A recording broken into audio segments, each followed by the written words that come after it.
So the data processing involves we had around 120 babies retrieve the data from clinical servers, and then the data is from anywhere between 3 hours of life to 120 hours. So I have a bunch of files, so all of them we refer to the time since birth, and we use the band pass filter and then remove the ECG tracings, EEG. This is how it looks.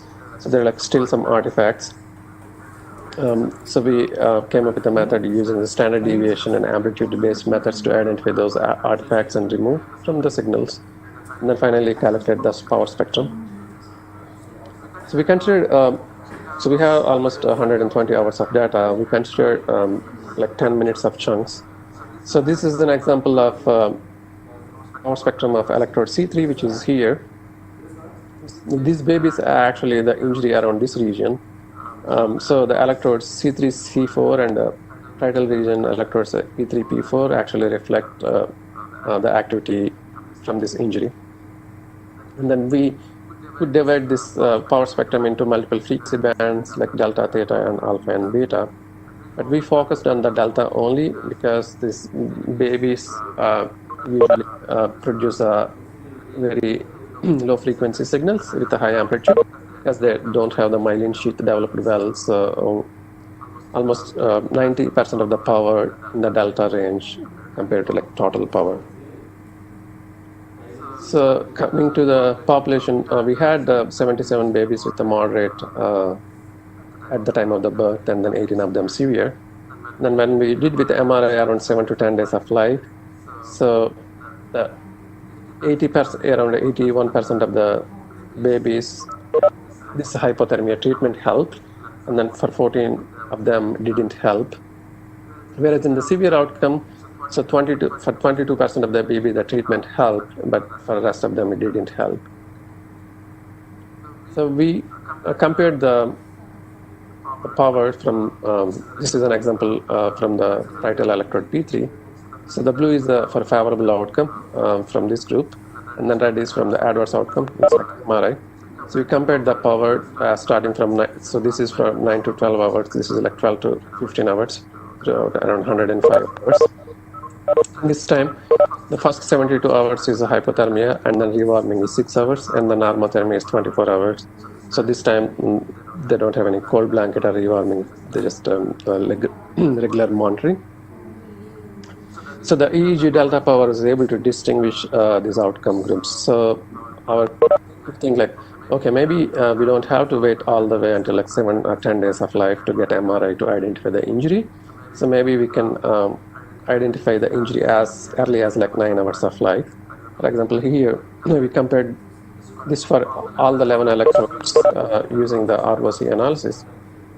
And we continuously see from 9 to 90 hours of life, at least P3, P4 and C3, C4 electrodes are showing the significant difference between the favorable and adverse outcome groups.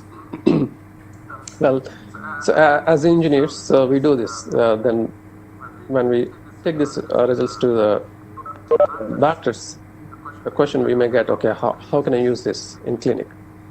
So they asked, can you get some thresholds? So we thought, okay, we can come up with some thresholds. So this is for each electrode at 9 to 12 hours of life, and 24 to 27 and 48 to 51. So we came up with the thresholds for the power. So what does that mean? So for example, for electrode P3 at 9 to 12 hours of life, if the delta power is less than 1.97, means this baby may have injury or going to have injury in next few hours. The same thing with the 24, 27 hours, 1.97, and for this electrode, it's pretty much constant. Whereas for other electrodes, for example, this may be. So using these thresholds, the doctors can try to identify which of the baby's health is deteriorating, so maybe they can plan for other treatment options. So this work is mainly on the moderate and severe babies, but there is another group, mild, which that group don't get any treatment. They're monitored, but their EEG may not be collected, and then they may not get the cold blanket treatment. to identify like those babies, like what else we can do. So, like, well, one thing is we need to have the brain signals for the mild group. Another thing is, let's say if we have brain signals for healthy babies, we can come up with some threshold. With that thought, we collected brain signals from the healthy newborns, and then we realized, okay, the babies are delivering with the different options. So we wanted to study their ECG and EEG activity. So the mode of delivery may affect the early autonomic nervous system function and as well as the brain activity. So we collected the EEG and ECG simultaneously from low-risk term newborns, shows like typically less than 72 hours of age. We collected this high-density EEG had like 128 sensors on the scalp. So we collected 118 babies, and in those babies, 62 of them were delivered like vaginally, and 22 of them C-section after the labor, and then 34 of them elective C-section. So our goal was to compare if there is any relation between the brain activity or like a heart rate activity on this delivery type.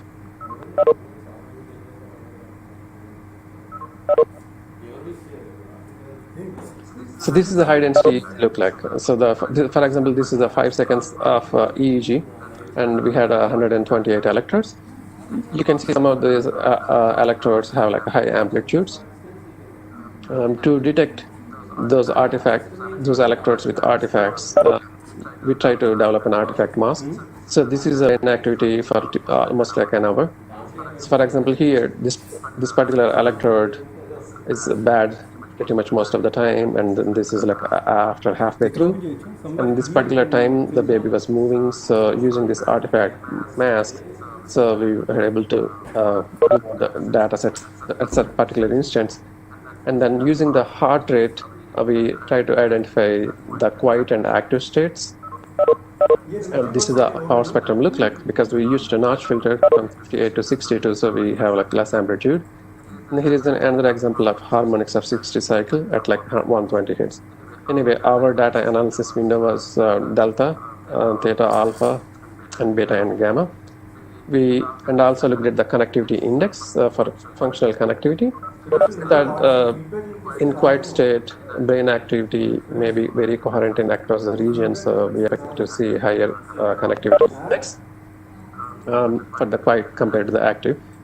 So this is for 5 different frequency bands. So here, quiet state in the first 4 bands, 3 bands is higher, then beta may not be a difference, but in the gamma, the active state is higher. But when we did the statistics on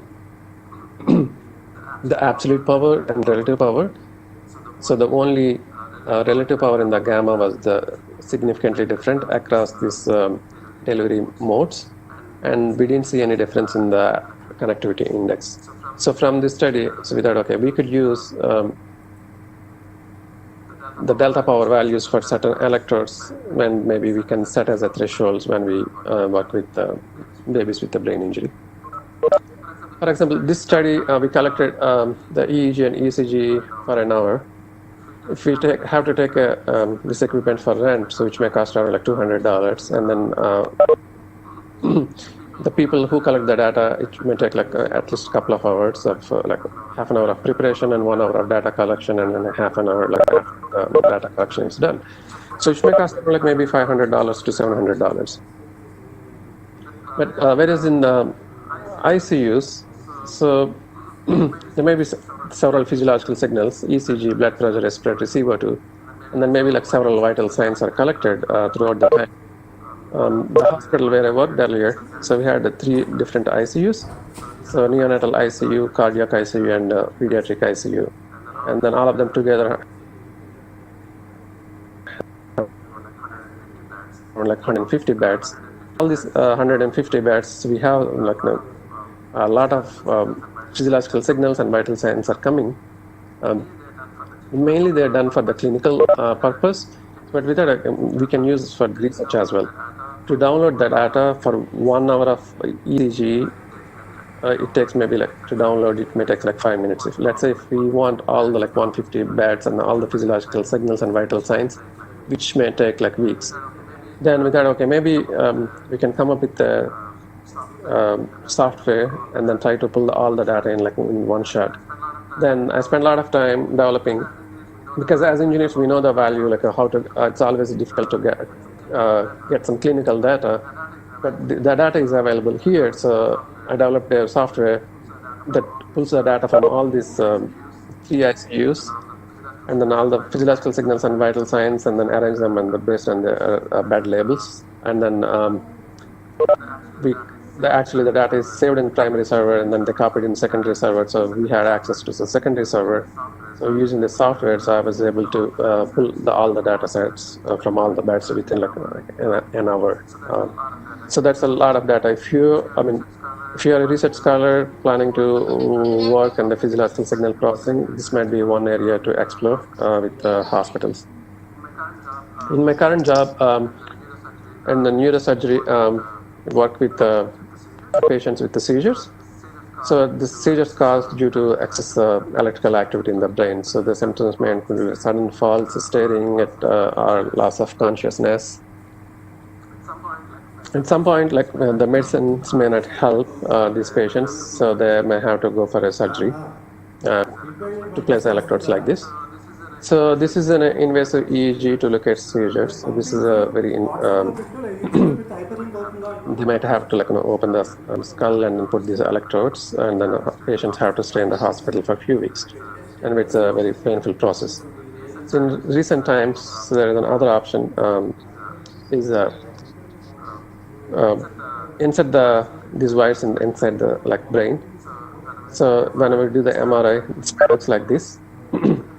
And then the patients stay in the hospital for maybe 2 to 3 weeks. During that time, we continuously collect these brain signals from all these sensors. Each one may have around 5 sensors. Well, patients, so the applications here mainly is identifying the seizures. I don't work on the seizure identification, but the speaker on Wednesday, so he's going to talk about the seizures. The other applications in neuroscience and as well as the deep brain stimulation. So while patients are at the hospital for a few weeks after surgery, so we ask them if they can volunteer us with some memory games. So for example, this is an associative memory formation. So they see this particular word pair, okay, the neck and syringe. Is there any association? They push a button, and then we get the EEG signal whenever they see this particular word. And then another word like chef and orange, and then another word. So they see 120 words like this. And then they have the math distractor task. And then during the testing, they may see the same words, or sometimes they see the rearranged words. For example, like chef and orange here, jail and amulet here. They might see actually jail and orange. So this is actually rearranged. And then sometimes some of the word pairs are new. So they could have intact or rearranged or new pairs. They need to they identify whether they saw this before or same or rearranged or new. So for analysis we look at 1.8 seconds after they see this particular word on the screen. This is how the EEG looks like. So we can look at each frequency band, delta, theta, alpha, and beta, and gamma. Whenever we do the time frequency spectrum, the x-axis is the time and y-axis is the frequency. The delta is a high amplitude and then very slow signal, whereas a gamma is a very low amplitude compared to delta and then very fast changing. So using this time frequency spectrum, so we were able to analyze this data whenever there is a successful recollection versus failed recollection. So I mainly am working on this hippocampus region, which is the memory hub. So to compare the brain activity during the study and test, and then anterior and posterior hippocampus in both study and test. So the x-axis is the time, is in milliseconds, y-axis is the frequency. Each red indicates the brain the power is higher for successful memory compared to the failed recollection. Here, interestingly, during the test, so whenever they have failed recollections, so the amplitude for the failed recollection is higher. How can we use this data for clinical in the future? So after they identify the seizure location, so these patients may have to go for resection of this some certain brain tissue. And then the surgeons, they have to make a tough decision during the surgery whether they should remove particular the brain cells or region. How does it impact for the memory? So the studies like this would help us understand which areas of the brain actually plays a role in the memory. And also other thing, let's say if someone has resection and then they lost some memory, so could we use the brain stimulation to bring to improve their memory? So this is a recent publication from our group. So the participant had some electrodes in the posterior cingulate. So our team sent a tiny electrical pulse for posterior cingulate and then monitored the brain activity across the several regions and then see if this stimulation could improve this memory recollection or could deteriorate the memory recollection. So this way we can maybe come up with some kind of a deep brain stimulators for memory enhancement. As the researchers, we all work in several areas. So let's say we have we have an idea and then our hypothesis, and then we try to work on experiments and analyze the data. Once we have interesting results, we either conference papers or publications. Not all the academic institutes have an access to options to collect the data. So what should we do? Should we stop doing the research, or these are other options? So we have data everywhere. For example, these are the different resources for physiological signals. The PhysioNet and Open Neuro have decent, large number of data sets on the EEG and ECG. And there are several software packages as well for data analysis. For example, EEG Lab, ERP Lab, EP Toolkit, and Filtrip are mainly for the EEGs. The Neural and WONIT are the very new packages for the newborn EEG analysis, and whereas the Cupios is a software analysis tool for the ECG. I have been blessed working in multiple disciplines and also multiple people with different backgrounds. So always it's challenging.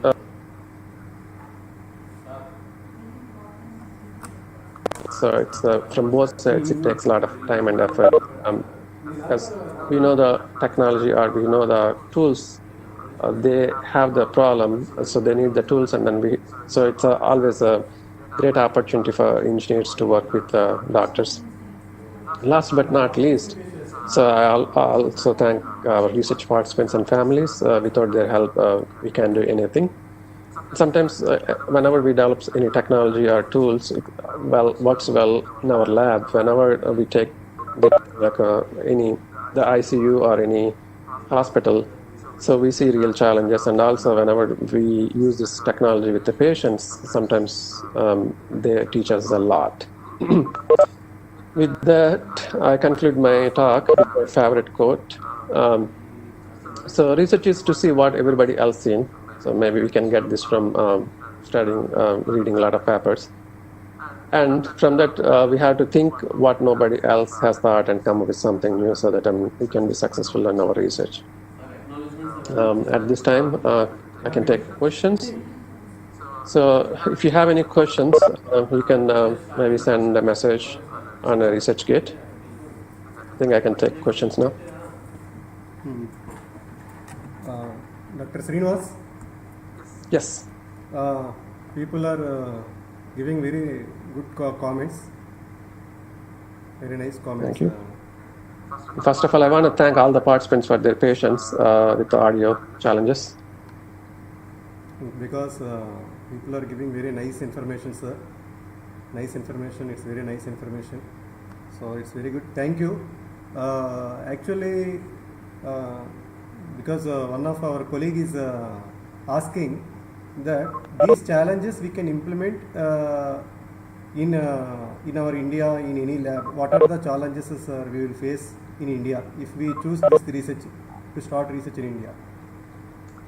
Well, at some point I was looking for a faculty position in India. So people said, well, it might be easy to work with the patients in US, but not here. In the sense, whenever we want to try some new technology, always people have some concerns. Okay, is it going to harm like us? Well, um, so here, whenever we do any research study, so we have to go through ethical protocol, as we call it, the IRB, Institutional Review Board. So with, for example, here,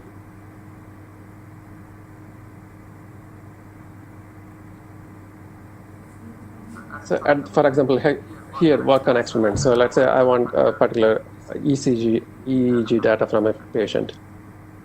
So we need to write like the protocol should have like what is my hypothesis? Why do I need?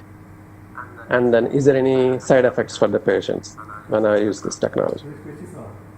For example, when we put the ECG lead on the baby's chest, it may create like irritation, so that we should mention. For example, like when I use the EEG net, like a cap, so it doesn't create any inconvenience because we soak the net in water, like salt water, for around like 30 seconds, like 1 minute. So they have like soft sponges. But when we remove the net, so it has like tiny prints on the their face and stuff, but it goes away in like maybe 20 to 30 minutes. But some of the EEG sensors, they actually rub the scalp with a tiny like kind of a syringe, so which people may not feel comfortable, and especially kids, they don't feel comfortable. So those kind of issues actually we mentioned. In one of the studies, we wanted to work with patients with spinal cord injury in therapy hospital. So the challenge was I wanted to have like maybe 1.5 hours of the patient's time.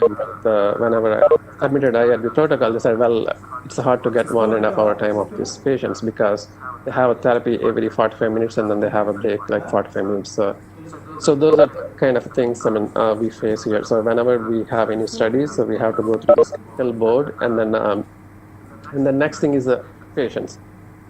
So sometimes people think, okay, when I was working with one of the patients, it was very first time working with a patient with a stroke, so I'm kind of nervous.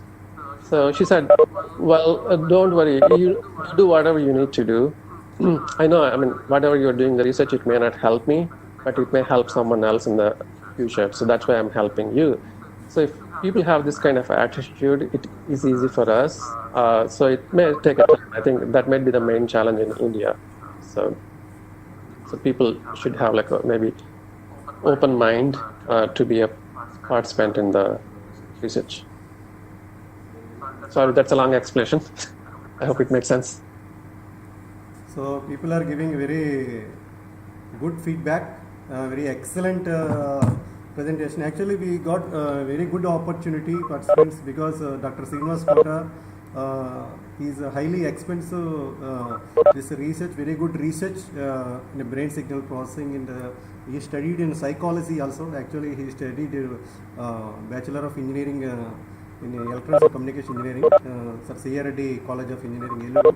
But later he went to US and he studied psychology, and mathematically he is improved a lot, and he got very good research on newborn child and brain signal processing, and we learned very good points. Dr. Srinivas, thank you very much on behalf of participants, organizers, everybody. Thank you very much to given a very good valuable speech. Sorry for the initial trouble, because suddenly our OBS system little bit problem gives a problem. After that we solve this one. Thank you very much. Any questions is there, audience? Please, we will wait up to 5 minutes.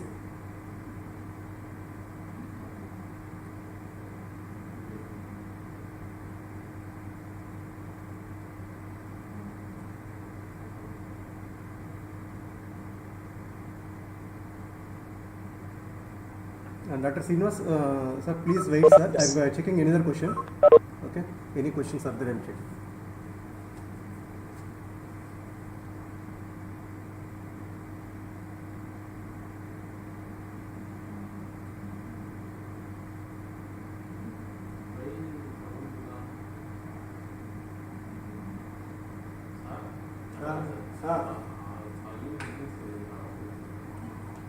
Hello? Yes.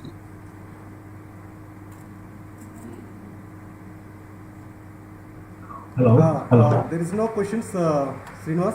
Hello? Okay. Sir, good morning. Is it possible to explain something on connectivity of autistic children and children with ADHD problem? I think the coherence across the regions, inter and intrahemispheric, might be one approach. I think and then also the other connectivities like PLV. I don't work much on the connectivity, but I think those are the other options. Okay, sir. Thank you, sir. So here, Dr. Srinivas, somebody asked that fMRI, can we use that for this research? Any fMRI signals for this regarding research we can implement? Yes, actually, the one of the experiment I was talking about. So this one. Our collaborator, Dr. Michael Rugg at UT Dallas, he did using fMRI on healthy adults. But using the fMRI, so they may not able to go like very internal structures. So with this particular electrodes, the electrode goes like very deep inside. So we can with these electrodes we can go in areas where the fMRI may not able to provide us any information. Okay. Thank you. Any other questions, audience? Please, they can talk in us because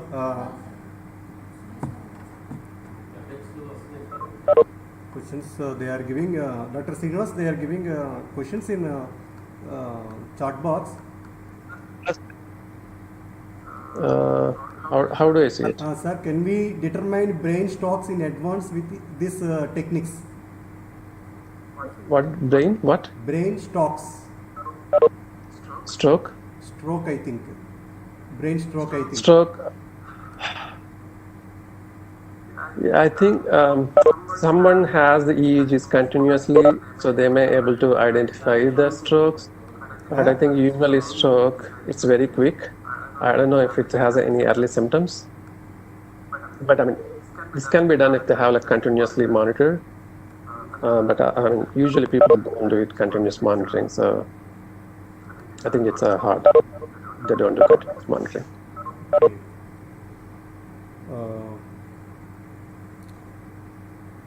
Okay, very nice session, very good session, sir. Thank you. Like that, participants are giving. We are also very much impressed, Dr. Srinivas Kota, because you given a valuable time. In the USA now, its time is around 11:45, I think. No, 12:46. Yeah. Because you have to sleep. Thank you for your information. On behalf of ECE and GMRIT and of Technology of Healthcare, I organize myself and Mr. G. Suresh and myself, Dr. T. Prabhakar. We are very thankful for giving a valuable session, very good session, valuable points. I hope our participants will get benefit by using these points. They will start research. If any other material, we will share in WhatsApp groups and everything. So we shared a feedback link and everything. In that, please mention your participant ID. Thank you, Dr. Srinivas Kota. Yeah, finally, YouTube link also it is enabled. Your YouTube link. Oh, nice. Yeah. Sorry for the initial disturbance. Now it's audible clear, no? Now audio clear. Now audio clear, no? Dr. Srinivas? Yeah. Yes, yeah, audio is clear. So thank you. Good to go. Thank you very much for your this. I will contact you in future. All right. Have a great day, everyone. Thank you very much. Thank you, sir.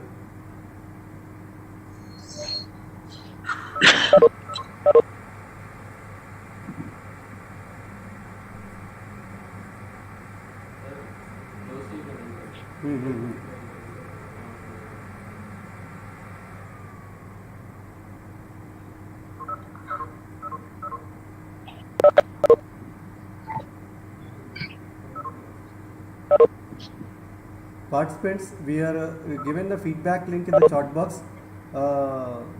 Please find out the feedback link. In YouTube chat box also be given. Please, already our groups.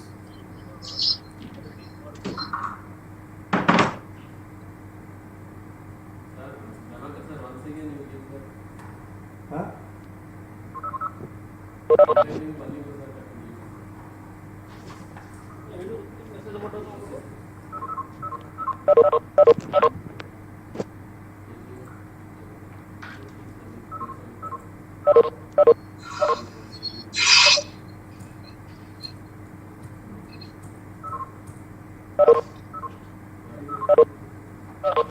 Fit in. Fresh. Okay.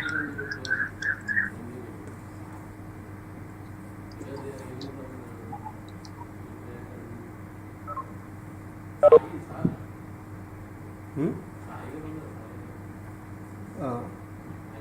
Dr. Raghavendra? Hello? Yeah. Thank you very much, sir. Dr. Ravindra, sir. Thank you. See you. So maybe tomorrow you, maybe if it is at 9:30, maybe at 9:15 we can check audio and other things. Probably this is what we are going to go for. Same thing. Today actually we solved. I think tomorrow it won't happen. I'm promising. So tomorrow before that we will check and we will let you know. Around 9:30 we will start, sir. So participants, tomorrow Dr. Raghavendra Sai VV, Associate Professor IIT Madras from the Applied Mechanics Department. He is giving a session. He is taking a session for session 2. So please utilize this opportunity. All the participants, please join at sharp 9:30 tomorrow. Thank you, sir. Raghavendra sir, sorry for the initially some the audio problem. No problem. No problem. Yeah. Thank you. Thank you. Thank Bye bye. you, sir. Thank you.